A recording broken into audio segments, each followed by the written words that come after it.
우리 할렐루야 샬롬하고 인사합니다. 할렐루야 샬롬 샬롬 샬롬 샬롬 샬롬. 하나님 사랑합니다. 여러분 주 안에서 사랑합니다.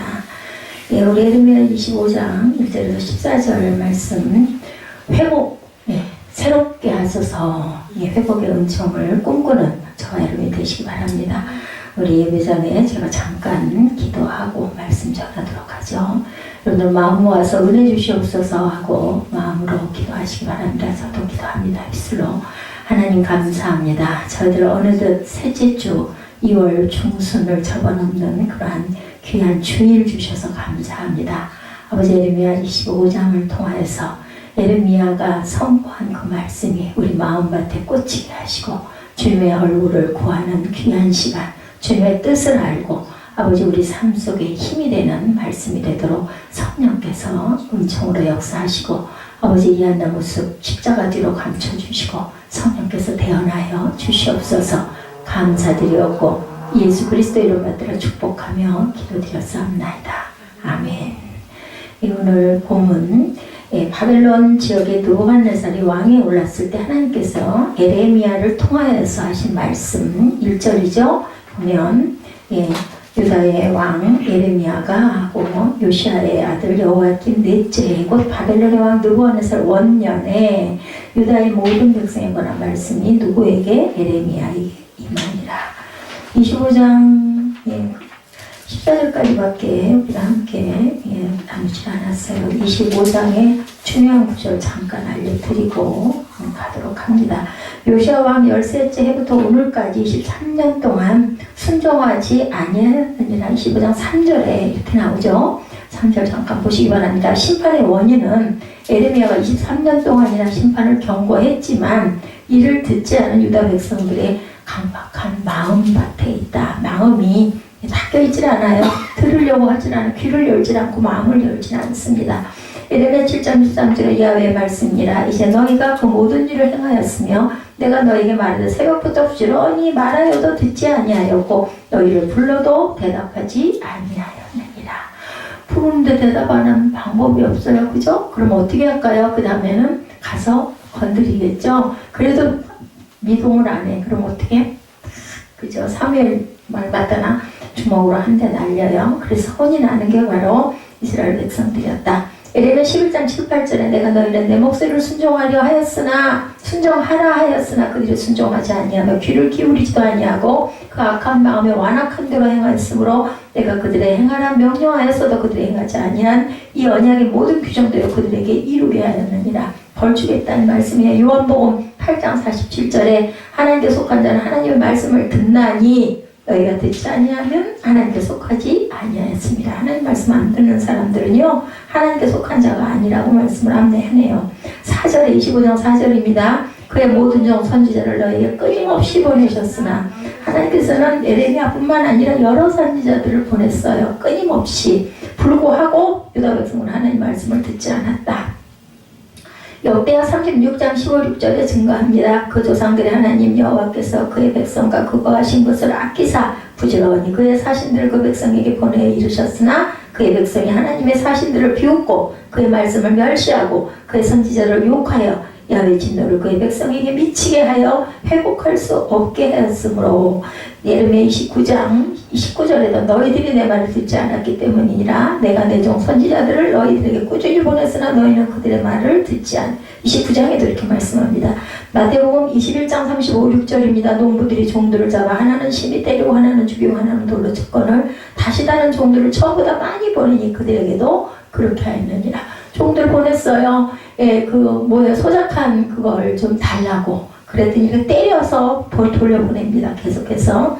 갈대인의 땅을 영원히 폐허가 되게 하리니 12절이죠. 바벨론이 유다를 심판하는 하나님의 도구로 사용되었지만 그들 역시 사신들의 죄악으로 인해 심판을 받게 됩니다. 바벨론 심판의 도구로 사용됐다. 25장 9절이죠. 보라 내가 북쪽 모든 종족과 내 종 바벨론의 왕 느부갓네살을 불러다가 이 땅과 그 주민과 하방 모든 나라를 쳐서 진멸하여 그들을 놀램과 비웃음거리가 되게 하며 땅으로 영원한 폐허가 되게 할 것이다. 누구로 통해서? 바벨론을 통해서. 적국을 통해서 하나님께서 역사하신다는 이야기입니다. 하나님의 심판을 받게 되죠. 이사야 13장 19절에서 20절인데 열국의 영광이요 갈대아 사람이 자랑하는 놀이개가 된 바벨론아 하나님께 멸망당한 소돔과 고모라 같이 되리니 그곳에 거주할 자가 없겠고 거처할 사람이 대대에 없을 것이며 아라비아 사람도 거기에 장막을 치지 아니하며 목자들도 그곳에 그들의 양떼를 쉬게 하지 않을 것이다. 너희도 쳐서 멸하겠다. 예레미야 50장 1절에서 46절에도 너희는 바벨론이 함락되고 벨이 수치를 당하며 무로닥이 부스러지고 그 신상들은 수치를 당하며 우상들은 부스러진다 하라. 바벨론이 약탈당하는 소리에 땅이 진동하며 그 부르짖음이 나라들 가운데 들리리라 하시는도다. 이게 전부 예언이에요. 나중에 일어난 일들이 증명되어 있습니다. 바벨론의 죄악에 대해서 이사야 14장 4절에 너는 바벨론 왕에 대하여 이 노래를 지어 이르기를 압제하던 자가 어찌 그리 그쳤으며 강포한 성이 어찌 그리 패하였는고 이렇게 조롱합니다. 내 이름으로 일컬음을 받은 성에서부터 형벌을 면할 수 있다. 25장 29절입니다. 하나님께서 그의 백성인 예루살렘도 심판하셨는데 하물며 이방인들을 심판하지 않겠느냐는 거죠. 잠언 11장 31절에 보라 의인이라도 세상에서 보응을 받겠거든 하물며 악인과 죄인이리요. 로마서 11장 21절에 하나님이 원 가지들도 아끼지 아니하셨은즉 너도 아끼지 아니하시리라. 베드로전서 4장 17절에 하나님의 집에서 심판을 시작할 때가 되었나니 만일 우리에게 먼저 하면 하나님의 복음을 순종하지 아니하는 자들이 마지막은 어떠하겠느냐. 내 이름으로 일컬음을 받는 성이라고도 말씀합니다. 예루살렘은 하나님께서 자기 이름을 두신 곳으로 성전 또는 예루살렘 백성 전체를 가리킵니다. 성전에 대해서 역대하 33장 4절에 야훼께서 전에 이르시기를 내가 내 이름을 예루살렘에 영원히 두리라 하신 야훼 전에 제단을 쌓고 시편 122편 6절에 예루살렘을 위하여 평안을 구하라. 예루살렘을 사랑하는 자는 형통하리로다. 이렇게 말씀합니다. 세상 모든 주민에 대해서 포도 밟는 자가 흥겹게 노래하시리라고 30절에 말씀하죠. 포도를 밟는다는 것은 심판을 뜻해요. 하나님은 심판주라는 것을 말씀하시고 세상 모든 주민, 이방 민족들을 심판할 것이다. 계시록 14장 18절에서 20절입니다. 또 불을 다스리는 다른 천사가 제단으로부터 나와 예리한 낯가진 자를 향하여 큰 음성으로 불러 이르되 내 예리한 낯을 휘둘러 땅에 포도송이를 거두라. 그 포도가 익었느니라 하더라. 천사가 낯을 땅에 휘둘러 땅에 포도를 거두어 하나님의 진노의 큰 포도주 틀에 던짐에 성 밖에서 그 틀이 밟히니 틀에서 피가 나서 말 굴레까지 닿았고 1600 스타디온에 퍼졌더라. 이렇게 얘기합니다. 전체적인 부분 여러분들에게 설명드렸어요. 1절이죠. 유다의 왕 요시아의 아들 야훼kim 넷째 해 곧 바벨론의 왕 느부갓네살 원난의 유다의 모든 백성에 관한 말씀이 예레미야에게 임했다. 뭐라고요? 먼저 하나님께서 지금까지 23년 동안 예레미야를 통해서 지속적으로 유다 백성들에게 회개의 말씀을 전했으나 듣지 않고 오히려 우상숭배에 젖어 있었다는 내용이 3절에서 7절입니다. 3절에서 7절 봅니다. 유다의 왕 아본의 아들 요시아 왕 13째 해부터 오늘까지 23년 동안 야훼 말씀이 내게 임하기로 내가 너에게 꾸준히 일렀으나 너희가 순종하지 아니하였느니라. 그러므로 야훼께서 그의 모든 종 선지자를 너에게 끊임없이 보내셨으나 너희가 순종하지 아니하였으며 귀를 기울여 듣지도 아니하였도다. 그가 이르시기를 너희는 각자의 악한 길과 악행을 버리고 돌아오라. 그리하면 나 야훼가 너희와 너희 조상들에게 영원부터 영원까지 준 그 땅에서 살리라. 너희는 다른 신을 따라다니며 섬기거나 경배하지 말며 너희 손으로 만든 것으로서 나의 노여움을 일으키지 말라. 그리하면 내가 너희를 해하지 아니하리라. 7절입니다. 너희가 내 말을 순종하지 아니하고 너희 손으로 만든 것으로 나의 노여움을 일으켜 스스로 해하였느니라. 야훼의 말씀입니다. 그래서 하나님께서 진노를 내리시죠. 그 진노의 내용이 여러분 8절에서 11절에 나와 있죠. 8절에서 11절 읽습니다. 그러므로 만군의 야훼께서 이와 같이 말씀하시니라. 너희가 내 말을 듣지 아니하였느니라. 보라, 내가 북쪽 모든 종족과 내 종 바벨론의 왕 느부갓네살을 불러다가 그 땅과 그 주민과 사막 모든 나라를 쳐서 진멸하여 그들을 놀람과 비웃음거리가 되게 하며 땅으로 영원한 폐허가 되게 할 것이라. 야훼의 말씀이 읽으세요. 읽으시면 이해가 되실 거예요. 제가 설교를 최대한 짧게 할 겁니다. 내가 그들 중에서 기뻐하는 소리와 즐거워하는 소리와 신랑의 소리와 신부의 소리와 맷돌 소리와 등불빛이 끊어지게 하리니 모든 땅이 폐허가 되어 놀랄 일이 될 것이며 이 민족들은 70년 동안 바벨론 왕을 섬기리라. 그렇게 됐죠. 70년 동안 이스라엘이 멸망해서 바벨론 왕을 섬깁니다. 그리고 나중에 돌아오죠. 자, 자, 첫 번째로 하나님의 복방 모든 족속과 하나님의 종 느부갓네살을 불러서 하고 9절에 유다 땅과 그 거민과 사방 모든 나라를 쳐서 그들을 진멸하는 내용이 나타나죠. 그들로 놀라게 해서 치욕과 치솟거리, 치욕과 웃음거리가 된다. 9절에 그 땅을 황폐한 땅으로 만들어버렸다. 10절에서 11절입니다. 70년 동안 바벨론을 섬기는 구절이 11절이었죠. 하나님께서 70년 후에 회복시켜 주실 것이고 바벨론을 영원히 황무케 할 것이다. 12절에서 14절에 근데 그대로 되었습니다. 야훼의 말씀이니라 하고 12절에서 14절까지 여러 민족과 큰 왕들이 그들로 자기들을 섬기게 할 것이나 나는 그들의 행위와 그들의 손이 행한 대로 갚으라고 말씀합니다. 오늘 본문을 통해서 배우는 영적 교훈은 무엇일까요, 여러분들? 우리는 하나님의 은총을 입은 자입니다. 그죠? 그리고 또한 입은 자가 되어야 합니다. 교회 나오고 예수 믿는다 하면서 하나님의 은총을 못 느끼면 너무나 안타까운 일이에요. 그죠? 9절에 보니 보라 내가 보내어 북방 모든 족속과 내종 바벨론 왕 느부갓네살을 불러다가 이렇게 얘기하죠. 보내어 불러다가 이 말을 한번 주목해 보십시오. 하나님께서 우리만 사명을 주서 이 땅 이곳에 보낸 것이 아니다. 하나님은 나쁜 사람도 보내고 악한 사람도 보냈다. 그리고 하나님은 우리만 부르시는 것은 아니다. 나쁜 사람도 부르셔서 하나님 뜻대로 사용하시고 하나님이 바벨론을 뭐라고 칭했어요? 내종 바벨론 왕 느부갓네살. 어찌 그죠? 적국의 왕, 악한 왕을 내 종이라고 표현했어요. 바벨론 왕 느부갓네살. 하나님은 우리만 종으로 사용하는 것이 아니고 악한 사람도 종으로 사용하신다. 도구로 사용하시죠. 그런 사실을 보면 모든 것이 하나님의 손길 아래 있다는 것을 우리가 인정하고 아셔야 됩니다. 그냥 일어나는 일은 없어요. 우리 교회가 이런 모양과 이런 형태로 이렇게 되어 있는 것도 하나님의 섭리 안에 있습니다. 물론 악한 원수 마귀와 사단이 조롱하고 놀리고 너희들 그래도 할 거냐 이런 부분이 있지만 하나님께서는 10년을 꿋꿋이 이어가게 하셨어요. 그죠? 남은 건 제가 몸이 엄청나게 많이 나빠졌죠. 그래도 하나님의 섭리 안에 있다고 저는 생각을 합니다. 요즘에 간간히 기도합니다.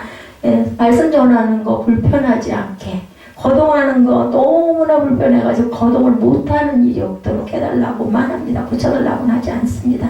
하나님의 뜻이 있으실 거예요. 고통을 통해서 뭔가 깨달아야 될 부분, 더 낮아져야 될 부분, 비워야 될 악, 뭐 이런 게 많지 않을까 저는 그렇게 생각합니다. 그리고 지난날은 잘 못 살았구나 이것도 회개합니다. 우리가 가장 중요한 것은 하나님의 은총을 받는 일인 거예요. 여러분들 은총을 받아야 모든 게 변해요. 말씀이 내 안에 들어오고 말씀을 듣다 보면은 너무나 말씀이 달고 아이고 맞지 옳지 그냥 그죠? 뭐 무릎을 탁 치는 그런 것들이 그렇게 많이 깨달아지더라고요. 세상에서 가장 귀한 복 여러분들 뭘까요? 하나님의 은총을 입는 것이 귀한 복입니다. 그러면 설교 시간 길다는 거 생각하면 몸이 막 주리가 틀리고 그죠? 궁둥이가 꼭꼭 쑤시게 이렇게 절대 없어요. 언제 시간이 가는지도 모릅니다. 빠져가지고 제가 25장 전체 중요한 부분을 막 정말 정신없이 뭐 저보다 더 빨리 읽는 사람이 얼마나 있을까 싶을 정도로 제 나이에 이 말씀을 드린 거는 귀 있는 사람은 들으라고 알려드린 건데 이것도 번거롭다. 뭐 앞에 그렇게 말씀 그 읽는 게 그렇게 많냐. 하나도 들어오지도 않고 시간만 버린다 하면 제가 그거 안 하면 됩니다. 네, 여러분들 하나님의 은총을 입는 것도 그리고 말씀이 들리는 것도 훈련이 필요합니다. 그죠? 우리 어때요? 강의 듣는 거 학교 우리 정사은혜를 여기 앉아있지만 학교에서 수업 듣는 거 그게 습성이 되지 않으면은 그렇게 6교시, 7교시, 8교시 못해요. 그런 것처럼 여러분들 말씀 공부하는 그래서 공부를 해야 돼요. 말씀도 가는 것도 그것을 잘 따라가고 그죠? 아까 우리 전도사님 그 얘기 하더라고요. 머리를 열고 이해하려고 노력을 해야지 읽으면서 들어오지 그냥 이걸 딱 닫아버리면 아무리 입술로 읽어봐도 그렇죠. 저는 그렇지만 입술로 자꾸 선포하라고 얘기합니다. 우리 사무엘 속으로 눈만 따라가지 말고 입으로 읽어버려 하는 거랑 눈으로 보는 거랑 달라요. 저는 제가 읽으면서도 이렇게 느끼는 게 많습니다. 어떤 고난에서 하나님의 은혜만 있으면 견딜 수가 있어요. 우리가 기쁨이 있으면요. 좀 불편해도 좀 힘들어도 그죠? 하루 근무 시간이 너무 힘들어도 내가 이거 근무 끝나기만 해라. 끝나고 나면 난 어디 갈 거다. 누구 만날 거다. 막 이러면 우리 사무엘도 그럴 것 같아요. 아이고 나 친구들 어젯밤에 친구들 잘 만나고 왔어요? 응? 친구들 만나 2시간 반 동안 놀다 왔어요. 근데 얘기하더라고요. 초등학교 뭐 동창들 만났더라고. 그래서 야단은 했죠. 근데 그래도 9시 반에 헐레벌떡 달려왔기 때문에 그냥 한마디 하고 말았습니다. 하나님도 마찬가지세요. 그죠? 우리에게 은혜를 주시고 은총을 주시면 아무리 내 생활이 지금 쌀이 한 바가지도 없어. 그래도 막 은혜만 지금 남들이 보면 미쳤어. 그럴 정도로 막 깊은 거예요. 아무 이유도 없이. 아무것도 이루어지고 저는 그걸 너무 많이 경험을 했습니다. 그런데도 힘들고 또 고난스러우면 아이고 아버지 하게 되죠. 왜냐하면 우리가 온전치 못한 인성을 가진 인간들이기 때문에 그렇습니다. 고난에서 하나님의 은혜만 있다면 견딘 그 은혜 주십시오. 여러분들 기도하시기 바랍니다. 이거 뭐 해주십시오 하지 말고요. 하나님 이거 건너뛰어갈 은혜 저는 갑니다. 인내하면서 가야 되는데요. 그 힘 주십시오. 은혜 주십시오. 우리 제가 이걸 기쁘게 감당하게 이렇게 기도하시기 바랍니다. 처녀 마리아에게 천사 가브리엘이 나타나 뭐라고 말했어요? 인간적으로 생각하면 기막힐 일에 처녀가 애를 갖는 일이지 뭐 얼마나 지금도 뭐 그렇게 칭찬할 일은 아닌데 그때는 얼마나 죽어요. 돌 맞아서. 게다가 약혼자도 있었잖아요. 그죠? 예, 그런데 은혜를 받은 자 평안할지어다 그래요. 은혜를 받은 자.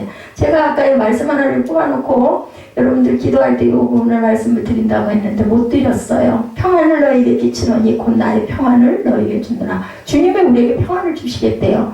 예, 내가 너에게 주는 것은 세상이 주는 것과 같지 아니라 너희는 마음에 근심하지도 말고 두려워. 왜냐면요 은혜를 받으면 근심 걱정 안 해요. 왜냐면 하나님이 하실 건데 뭐 내가 못하는 건 하나님. 근데 내가 할 건 내가 해야 돼요. 여러분들 하나님이 할 거니까 그냥 난 잠만 자고 있으면 무조건 돼. 그거는 아니에요. 내가 할 수 있는 최선을 다해야 합니다. 그 위에 하나님을 의지하고 갈 때 하나님의 임재가 임한다. 그러면 뭐 걱정할 일도 어땠어요? 과거 신라가 그죠? 그 지하간 밤에서 이 창고에 찬다를 이렇게 찬 거야. 다리에다도 쇠사슬 이렇게 차고 있는데도 막 안에서 찬송을 했더니 그죠? 옥토가 움직이고 그죠? 전부 다 그냥 전부 다 열려가지고 뭐 옥문도 다 열리고 나갈 수 있게. 근데도 안 나갔죠? 그리고는 안 나가고 있으니까 간수는 옥문이 열렸다는 소리 듣고는 아이고 나 도망갔고 나 이제 죽어야 돼. 자결하려고 목에다가 칼 대고 있으니까 우리 여기 있으니까 죽지 말라고. 결국 그 가정이 모두 다 구원을 받죠. 그리고 교회가 쓰는 역사가 일어나는.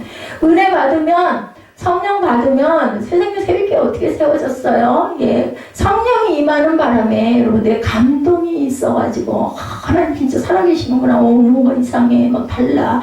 우리 인간들은 정말 간이 작아가지고 어떤 뭔가 좀 이상한 느낌이 막 오고 하면은 그냥 막 신령화가 되는 뭐 그냥 다들 그냥 고개 숙이죠. 그래서 교회들이 초대교회가 다 그렇게 섰어요. 은혜 받아가지고. 그죠? 필리포 교회도 그죠? 루디아. 그죠? 자주장사 루디아. 은혜 받아가지고 그 가족이 다 예수 믿고 그 가정에 필리포 교회가 씁니다. 교회들이 초대교회 다 그렇게 썼어요.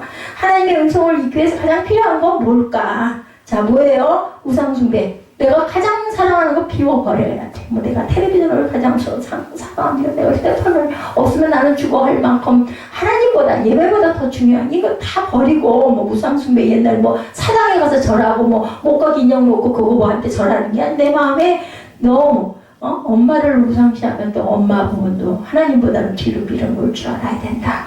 각자 무상숭배를 버리고 하나님 앞에 돌아와서 하나님을 경외해야 된다. 뭐 하는 거예요? 찬양하고 예배하는 마음. 하나님을 경외하는 것은 이 땅에서 어떤 거? 우리 기도 제목에 형통케 해달라고 우리 김종구 집사님이 참 많이 쓰시는 단어. 정말 좋은 단어예요. 형통하기를 우리 모두 다 바랍니다. 근데 그 지름길이 하나님을 경외하는 거예요. 예배를 기뻐하고 찬양을 기뻐하고 이런 사람을 하나님께서 답이 나와 있어. 어떻게 하라고. 그죠? 그런데 우리는 어때요? 형통하긴 입술로 막 하는데도 나 예배 드리는 거 너무너무 싫어. 너무 힘든 거야. 너무 긴 거야. 너무 지루한 거야. 왜? 은혜를 못 받았기 때문에. 이게 진짜 기가 막힌 거야.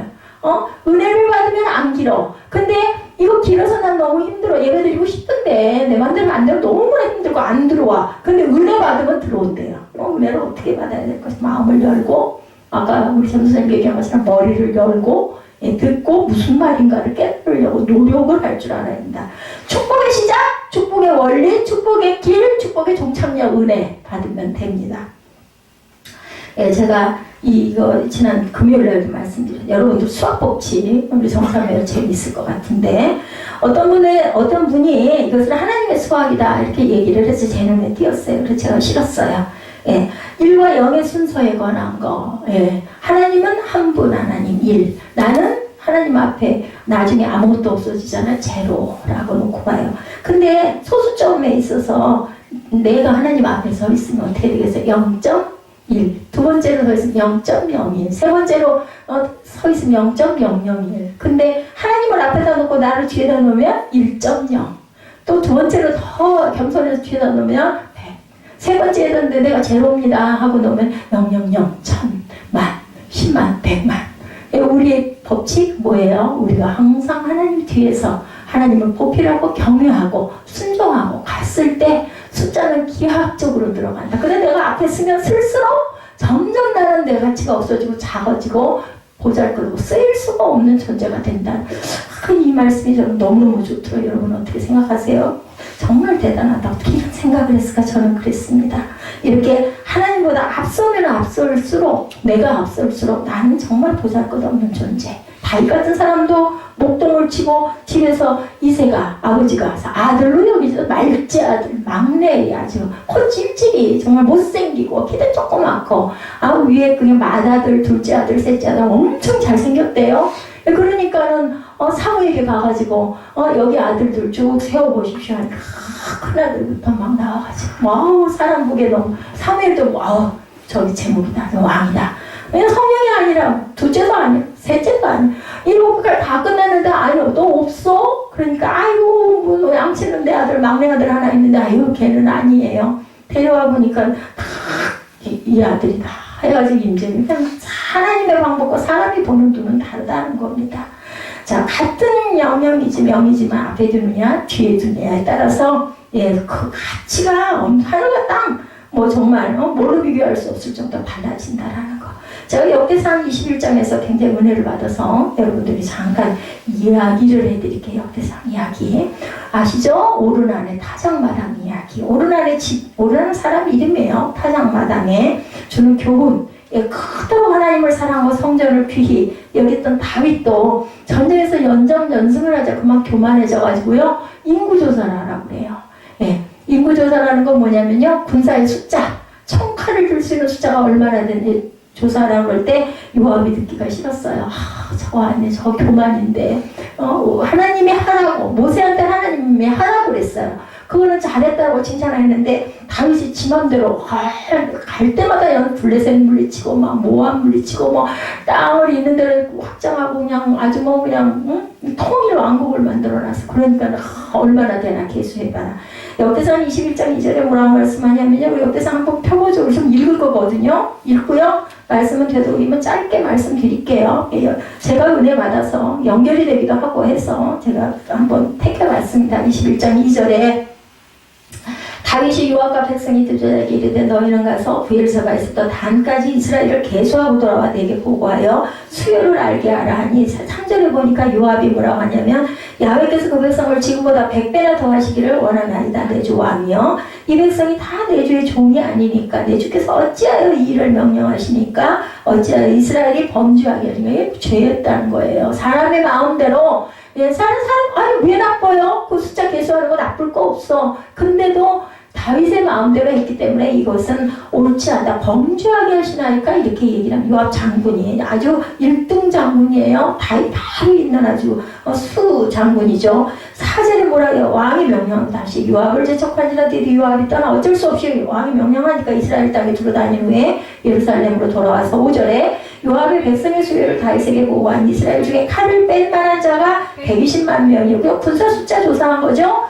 유다 중에 칼을 뺄 만한 자가 47만 명이다. 이스라엘이 훨씬 땅이 넓고 숫자가 많으니까 120만 명 유다 중에 남유다 중에는 뭐라고 47만 명. 그때는 남북이 없었어요. 그런데 유다 지파에는 47만 명 그리고 이스라엘 중에는 120만 명. 그래서 6절에 요압의 왕의 명령을 마땅치 않게 여겨 6절에 써졌죠. 마땅치 않게 여겨 레위와 베냐민 사람은 계속 레위와 베냐민 뭐예요?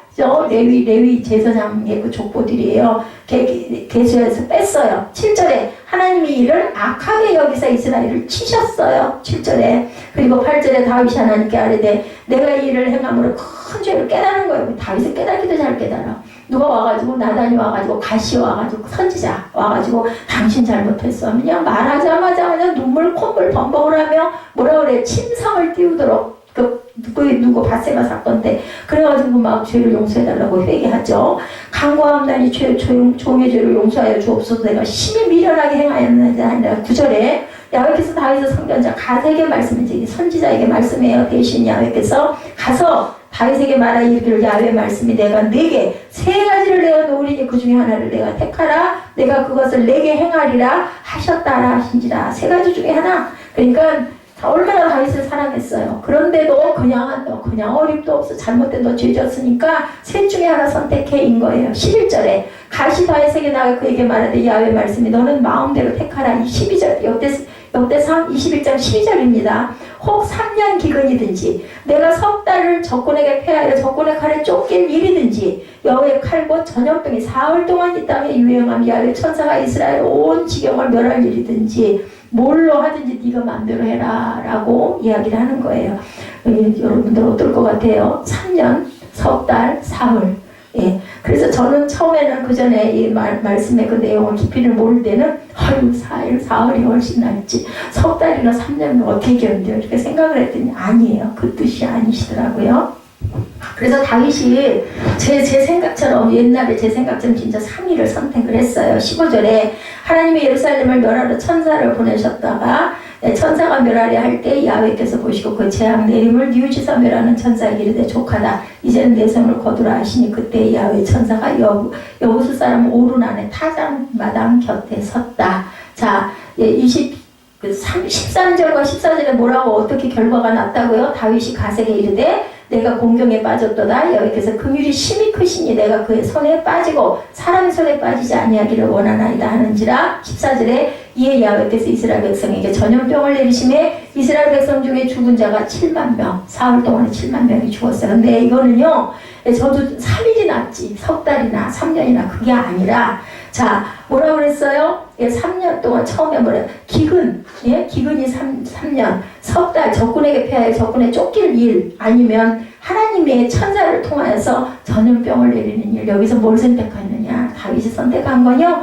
하나님의 긍휼을 믿은 거예요. 하나님이 설마하니 적군이 나를 죽이려고 쫓아오는 것도 견딜 수 없을 거고 기근이 오는 것도 이거는 다들 굶어 죽으니 3년 동안이면 말도 안 되고 하나님은 나를 아시니까 나한테 긍휼을 주실 거야. 이 마음으로 하나님께 매달린 거예요. 그래서 사흘을 했는데 어떻게 해요? 7만 명이 죽었어요. 그죠? 15절에 하나님이 예루살렘을 멸하러 천사를 보내셨더니 천사가 멸하려 할 때 야훼께서 보시고 재앙 내림을 뉘우치고 하는 것을 보시고는 족하다. 이제는 내 손을 거둬라. 그때 야훼 천사가 여호수 사람 오르난의 타작마당 곁에 섰어요. 그리고는 뭐라고 얘기하냐면 16절에 다윗이 눈을 들어보면 야훼 천사가 천지 사이에 섰고 칼을 빼어 손에 들고 예루살렘 하늘을 향하여 편지라. 다윗이 장로들과 더불어 굵은 배를 입고 얼굴을 땅에 대고 엎드려. 그때는 죄를 사해달라고 회개할 때 그 굵은 배를 입고 우리도 보면은 그 사람 돌아갈 때 그 배옷 입잖아요. 그런 비슷한 모습인 것 같아. 얼굴을 땅에 대고 엎드리죠. 당연히 천사가 왔으니까. 17절에 하나님께서 아뢰되 명령하여 백성을 계수하게 한 자가 내가 아니니까 범죄하고 악을 행한 자는 납니다. 이제 다윗이 고백하는 거예요.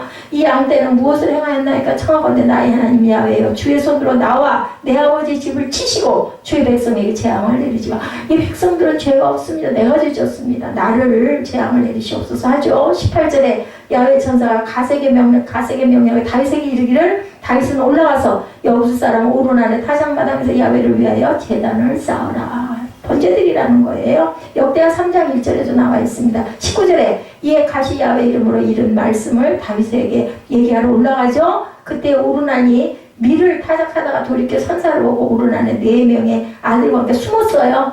천사가 오니까 도망갔어. 죽을까봐. 같이 쳐다보면 죽거든요. 그때는 21절에 다윗이 오르난에게 나아가며 오르난이 내다보다가 다윗을 보고 타작마당에 나와 얼굴을 땅에 대고 다윗이 왕이잖아요. 절하면서 22절에 다윗이 오르난에게 이르되 이 타작하는 곳을 내게 넘기라. 너는 상당한 값으로 내게 넘겨서 내가 야훼를 위하여 여기 한 제단을 쌓으니 그리하면 전염병의 백성 중에서 그치리라. 그렇게 하라 했으니 순종하겠다는 거죠. 23절에 오르난이 다윗에게 말하되 왕은 취하소서 내 주 왕께서 좋게 여기시는 대로 행하소서 보소서 내가 이것들을 드리리이다. 소들은 번제물로 곡식 떠는 기계는 화목으로 밀은 소제물로 삼으시기 위하여 다 그냥 곡식 떠는 기계는 그 화목제물로 불로 태우시고 손은 번제물로 하나님께 태워 올리시고 밟으시고 그리고 밀은 소재물로 또 이제 곡식 갖고 하는 소재가 있잖아요. 다 세 가지 재물을 내가 다 그냥 드리리라. 24절에 뭐라고 그랬어요? 보세요.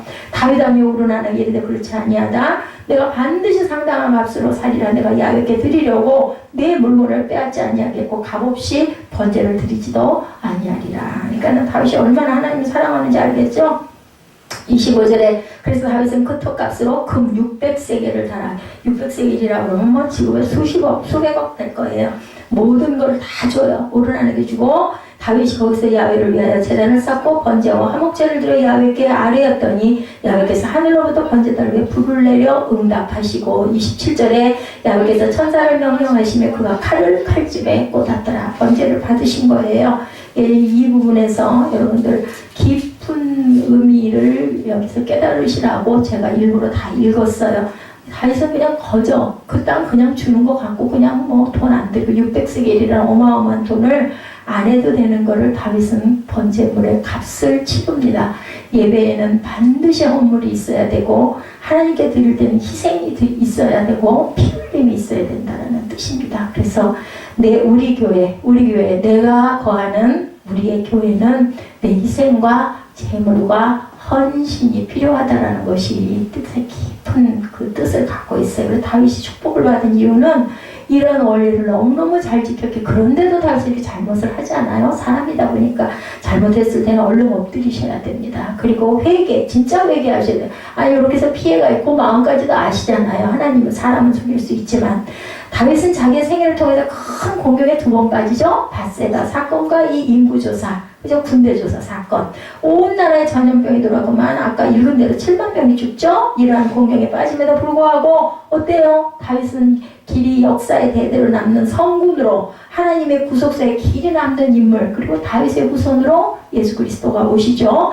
이 사건 이후에 그의 신앙의 자세가 하나님의 진노를 멈추게 했고 하나님과의 관계를 더 튼튼하게, 우리가 환난과 핍박과 얘가 잘못된 부분이 있다 할지라도 온전하게 회개하면 더 관계가 돈독해지고, 우리 사람도 그렇지 않아요? 친구 사이에 되게 한바탕 싸우고 나서 화해하고 나면 더 친해지죠. 그 사람 더 많이 알게 되는 것처럼 다윗이 공경에서 회복된 삶을 통해서 우리의 삶도 회복되는 은혜가 있으시기를 주님의 이름으로 축복합니다. 다윗의 인구조사가 우리에게 주는 교훈도 우리 한번 잠깐 보죠. 다윗이 군대 개수를 하게 된 배후에는 2가지 요인이 있었습니다. 이유가 있었어요. 누구나 다 이유가 있어요. 잘못하는 것도 이유가 있죠. 다윗의 영광에 극에 달하니까 마음의 교만이 깃들어와서, 첫째는 내 힘이 얼마나 되나, 군대 조사해봐, 이렇게 된 거예요. 자신을 과시하고 싶은 거죠. 얼마나 됐고, 잠언 16장 18절 생각나시죠? 교만은 패만의 선봉, 거만한 마음은 넘어짐의 앞잡이. 그 배후에는 누가? 사단이 다윗을 충동질한가, 야야 해봐, 얼마나 너 최고야 최고, 이런 마음이 있어서 했는데 하나님은 그 마음을 아신 거죠. 꺾으신 거죠. 다윗이 스스로 선 줄 알았지만 넘어진다는 것은 생각도 못했을 것이다라는 거예요. 그래서 신복 요압 장군에게 군대 조사를 명령했던 것 또 있었죠. 그 수레에다가 다윗이 그죠? 하나님의 언약궤를 끌고 가려고 하다가 그냥 웃사가 죽어버리는 바람에 중단된 사건도 있었습니다. 그래서 오베데돔에 있었더니 3달 동안 오베데돔의 집에 엄청난 축복을 쏟아붓죠. 나중에는 어때요? 정말 제사장 4사람에게 매가지고 하나님이 하라는 대로 그대로 했더니 다윗성으로 하나님 교회가 잘 옮겨. 하나님 방법대로 해야 되고 하나님의 뜻대로, 그리고 기도하고 해야 된다. 명을 받은 요압 장군이 정말 마음에 들지 않아 했죠. 사람은 한없이 이렇게 연약한 존재라는 걸 언제 어느 순간 넘어질지 아무도 모릅니다. 우리가 똑같이 사단의 유혹에 쉽게 넘어가는 인간의 연약함이다. 다윗은 골리앗도 물리쳤죠. 그리고 광야의 내동정이 쳤을 때도 이스라엘 왕으로 예루살렘의 다윗 왕국을 건설한 자, 이런 대단한 사람이에요. 근데 성경이 우리에게 말하고자 하는 것은요, 용맹이 아니라 다윗의 배후에는 하나님께서 인정하고 붙들고 계시는 손길이 있었기 때문에 다윗이 이렇게 훌륭한 왕이 될 수 있었다는 것. 하나님의 손길이 없다면 오늘 본문 말씀에 보여주듯이 사단의 격동에 흥분해버리는 다윗이 또한 무리가 될 것이라는 거. 그래서 우리는 화를 내게 하는 것은 이거 사탄이 이 관계를 깨뜨리려고, 교회를 흔들려고 이러는 거지, 이렇게 생각을 하시고 다 마음을 이렇게 내리셔야 돼요. 내가 막 혈기가 나고 화가 나고 그죠? 야 막 분노가 올라오지라 이거 사탄이다. 이런 마음을 일단 누르셔야 된다라는 거. 다윗은 백성을 계수하게 한 자는 내가 아닙니까? 하고 말하죠. 하나님께 나의 하나님 야훼여 주의 손에서 나와 내 아비집을 치시고 주의 백성에게 재앙을 내리지 말라고 얘기를 하고 정당한 금액보다 더 많은 금액을 치르고 번제를 올리는 다윗의 마음. 자, 우리가 여기서 오르난의 타작마당이 주는 영적 교훈을 제가 말씀드렸죠. 오르난의 타작마당은요, 장소적으로 보면 하나님의 진노의 사자가 이스라엘을 멸하려고 칼을 들고 섰다가 진노가 멈춰진 장소죠. 아까 우리 읽었죠. 그런데요, 두 번째로는 창세기 22장 2절에 아브라함의 독자 이삭을 바쳤던 그런 모리아산의 그 바위 위 그 장소입니다. 역대 3장 1절에는 솔로몬이 성전을 건축했던 솔로몬 궁의 자리이기도 합니다. 하나님께서 오르난의 타작마당을 선택하신 것은요, 깊은 의미가 있어요. 다윗의 희생제사로 하나님의 진노가 멈춰진 장소, 나중에 성전이 세워지는 장소, 오늘날 교회를 상징하는 성소라는 것을 잊지 마시기 바랍니다. 왜냐해서 하나님과의 언약이 회복되어져야만 하겠죠. 우리의 삶이 회복되어져야 합니다. 다윗의 군대조사가 단순히 사탄의 격동에 의해서 다윗이 교만해서 군대조사를 하다가 큰 재앙을 만났다는 것으로 끝나버리면 그냥 역사 이야기, 있었던 일이니까. 그렇지만 우리는 정말 다윗과 같이 정말 훌륭한 믿음이 좋은 그런 사람도 사단의 격동을 받아서 교만하여서 넘어지기도 하는 그런 존재. 우리는 뭐 말할 나위도 없겠죠? 그럼에도 불구하고 하나님 우리와의 관계를 회복하기를 원하시고 기다리고 계신다라는 것. 이것은요, 신약교회의 원리와도 같습니다. 죄와 허물로 죽었던 우리를 살리시기 위해서 예수 그리스도가 십자가에 피 흘려 죽으셔야 했고 부활하심으로 그 땅에 신약교회가 탄생된 것 같은 원리. 아까 우리 찬양했죠. 그죠? 그러므로 예수님의 눈물. 그죠? 도대체 벼랑간에 왜 저 찬양을 저 느린 이상한 찬양을 하나 하신 분도 계실 건데 말씀하고도 이유가 있어서 제가 찬양을 합니다. 그러므로 다윗의 오르난의 타작마당은 죽을 죄의 허물이 사해진 장소라는 점에서 우리에게 교회와 같은 장소.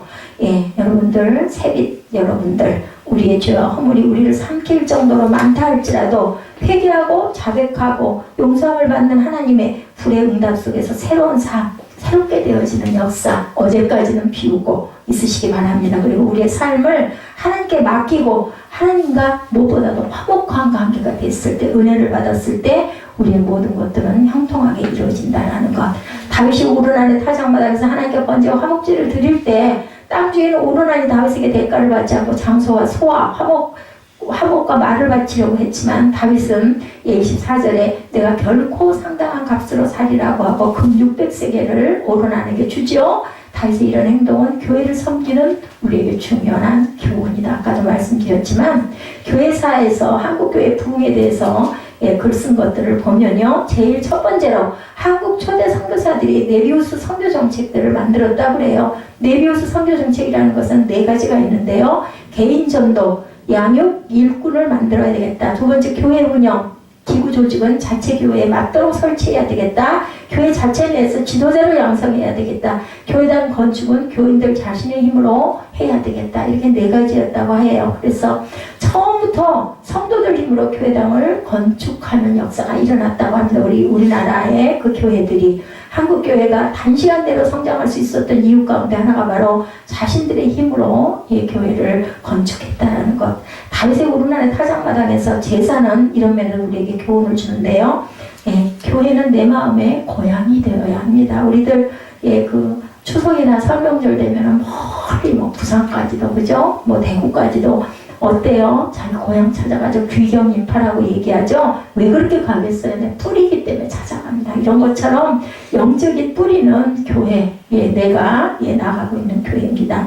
내 자신의 마음뿐만 아니라 물질과 시간을 투자한 교회가 내 마음의 고향이 될 수 있다. 가가지고 그냥 살짝 예배만 드리고 말씀이 좋대. 그 교회 가서 나이 부담스러우니까 그냥 살짝 끝에 앉아가지고 시작하면 들어갔다가 끝나기 전에 얼른 나올 거야. 이런 분들도 요즘에 많습니다. 아니면 인터넷으로 예배드리지 꼭 가야 돼. 그 시간 들여가면서 또 헌금도 해야 되는데 이렇게 해가지고는 은혜가 안 된다는 거. 다윗의 군대 조사는 사탄의 격동이와 다윗의 교만에서 나온 발상이었지만 결과적으로 볼 때 오르난의 타작마당의 제사를 통해서 교회를 통해서 하나님과의 관계를 회복하려는 하나님의 섭리와 계획이 있었다는 것. 그러므로 우리도 살다가 낭패를 당하거든 우리 오늘 안에 타작마당인 전에 엎드려 회개하고 하나님의 성전에 엎드려 회개하고 삶이 회복되시는 축복이 있으시기 바랍니다.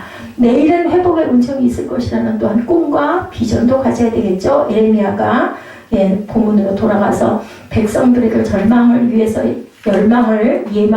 멸망을 예언한 것이 아니고 절망케 하려고 한 게 아니라 정말 유다 백성들이 하나님 앞으로 돌아오기를 원했기 때문에 예레미야는 선포했던 거예요. 그래서 돌아오지 않은 백성들의 멸망을 예언했지만 그런 동시에 70년 후에 하나님이 회복시킬 것이라는 꿈과 희망도 동시에 줍니다. 우리는 어떤 어려움이 있어도 하나님이 회복시켜 줄 것이라는 꿈과 희망과 비전을 가지시기 바랍니다. 요셉처럼 큰 꿈을 품고 살고 대범해지고 너그러워지고 그러다 보면 불평안합니다. 왜냐하면 나는 분명히 하나님이 세우실 것이라는 걸 알기 때문에 끝까지 누가 뭐라고 하거나 말거나 지금 내가 좀 궁핍하거나 말거나 두려움이 없어지죠. 어떤 어려움이 있어도 좌절하거나 절대로 좌절과 절망이 우리에게 주는 건 없어요. 그건 그냥 결국은 포기, 낙심, 그죠? 그리고 그냥 아이고 나 죽었다 이런 마음 외에는 주는 게 없다라는 것. 타인 암시는 다른 사람들로 받는 칭찬과 격려예요. 그죠? 암시에 두 가지가 있다고 하는데 신념이 생기고 강한 자기 암시가 생겨요. 소망을 갖고 나갈 때 타인 암시와 자기 암시. 타인 암시는 다른 사람들로 받는 칭찬과 격려. 타인으로부터 칭찬과 격려를 받으면 어때요? 어우 나를 인정해주네. 아유 사무엘이 수영펌이 진짜 좋대요. 하고 얘기하니까 우리 사무엘 눈이 똑 떠지더라고요. 왜 그래요? 와 그런가? 나는 몰랐는데 남들이 멋지대. 오 그런가? 나도 잘 모르는 건 어때? 막 용기가 생기죠. 아 더 잘해야 되겠다. 열심히 해야 돼. 이런 것처럼 그래서 남편을 아내가 자꾸 집에서 또 물론 잘못된 건 얘기해줘야 돼. 옷만 고치면 좋겠어. 이렇게 얘기해야 됩니다. 아닌 걸 뭐 단점을 막 장점이라고 하면 안 되겠지만 누구에게나 장점이 있습니다. 막 이렇게 좀 북돋아주고 부모의 말 한마디가 자녀에게 대단한 의미가 있듯이 아내의 말 한마디가 또 남편에게 막 그냥 힘이 생기죠. 용기가 생깁니다. 미래에 대한 분명한 목표가 있는 사람은 용기가 있습니다. 권력자의 아들들 자신감이 있지만 배경이 있지만 부유한 집 아들들 자신감이 차서 생활하고 배경이 있기 때문이죠. 미국 사람들이 비교적 자신감이 많다고 합니다. 나라가 청준한 그죠? 부자인 나라이기 때문에 그러나 권력자, 돈, 학력, 외모도 용기의 배경이 되기는 됩니다만은 꿈과 희망처럼 사람들에게 용기를 주는 든든한 배경은 없다라는 거. 근데 사람들에게 가장 든든한 배경은 여호와 하나님이시라는 거. 아멘? 믿으시죠? 다윗에게도 부족한 점이 많았지만 골리앗 앞에 담대히 섰던 것은 야훼의 신이 나와 함께합니다. 이 주장하지 않습니까? 하나님 안에서 꿈과 희망의 배경으로 삼았기에 용기가 생겼던 것이고 하나님 안에서 꿈과 희망과 목표가 있는 사람은 이렇게 달라요. 아주 힘이 있습니다. 힘찹니다. 작은 일 설 때 연연하지 아이 그까짓 거 아무것도 아니야. 요셉이 옥중에 갇혀 있을 때 낙심한 모습 없었죠. 왜? 하나님이 나를 보살피고 계신다라는 믿음이 있었기 때문에. 그런 사람과 오늘만 믿고 사는 사람은 비교가 안 된다라는 거. 여러분들 인내가 생기죠. 꿈과 희망 있는 사람 또한 인내가 생깁니다. 그리고 꿈과 희망은 기다림 속에서 이루어진다는 거. 우리가 오래 참고 기다릴 줄 알아야 됩니다. 꿈과 희망이 쉽게 이루어지는 것은 절대 아니고 어떤 뜻이나 목적이 어느 날 하루아침에 이루어지는 것도 아닙니다. 쉽게 어떻게 하다가 만들어지는 것도 우연히 되는 것도 절대 없습니다. 기다림과 숙성교와 수고, 포도주가 익을 때 어떻게 해요? 다 그냥 깨끗이 씻고 물기 빼고 설탕하고 비율 잘 맞춰서 딱 봉해 놓으면 먹을 때까지 숙성 기간이 분명히 필요하죠. 김치도 마찬가지죠. 여러분들 분명한 목표, 거룩한 목표를 세우고 하나님 안에서 희망을 가지고 인내하고 또한 내가 최선을 다하고 달려갈 줄 알아야 되겠다. 하나님은 우리의 꿈을 반드시 성취시켜 주실 것이라는 것. 하나님 앞에 항상 겸손히 낮아짐으로 주님 말씀을 최우선으로 받아서 그것을 미련해 보일 정도로 지켜나가는 저와 여러분이 되시기를 그래서 큰 축복, 형통의 축복을 받으시기를 주님의 이름으로 축복합니다.